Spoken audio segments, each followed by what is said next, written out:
Rohingya पनाह गजीनों पर भारतीय हुकूमत की सख्त पॉलिसी ने संजीदा का चैन और करार छीन लिया है।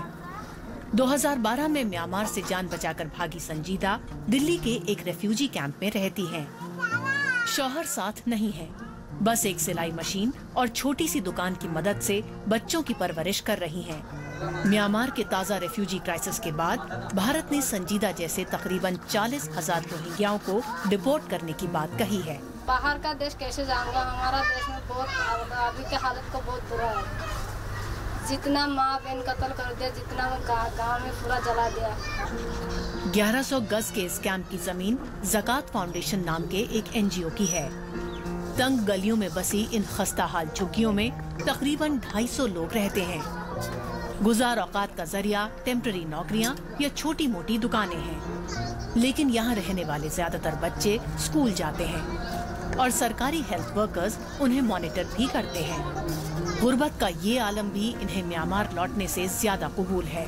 हम लोग के लिए कोई नहीं है, हम लोग को बर्मा जाने के लिए तो बेहतर है, इसमें कोई जगह में ले जाए जमुना में डाल दे। ऐसे में आधा में जाना होगा और हमारे देश का सिचुएशन भी इतना अच्छा नहीं है, फिर डर लगता है थोड़ा बहुत। हाल ही में भारतीय सुप्रीम कोर्ट को दिए सरकारी हलफनामे में हुकूमत ने कहा है कि रोहिंग्या रेफ्यूजी भारत की नेशनल सिक्योरिटी के लिए खतरा हैं और हो सकता है कि इनके दहशतगर्द तंजीमों से राब्ते हों।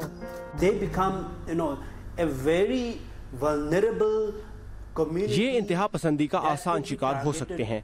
हर किसी को चौकस रहने की जरूरत है। हम पूरी कम्युनिटी को हदफ नहीं बना सकते। कोई ऐसा टेररिस्ट एक्टिविटी या कोई ऐसी सोशल एंटी सोशल चीज वो हमने आज तक नहीं देखी। 3 अक्टूबर को इंडियन सुप्रीम कोर्ट में मामले की अगली समाअत के बाद हालात कुछ वाजे हो पाएंगे।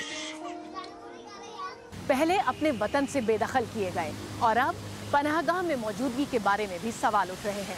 आज हर रोहिंग्या रेफ्यूजी बस एक सवाल का जवाब चाहता है, चैन और इज्जत की जिंदगी जीने के लिए आखिर उन्हें कितने दरों की ठोकरें और खानी पड़ेंगी।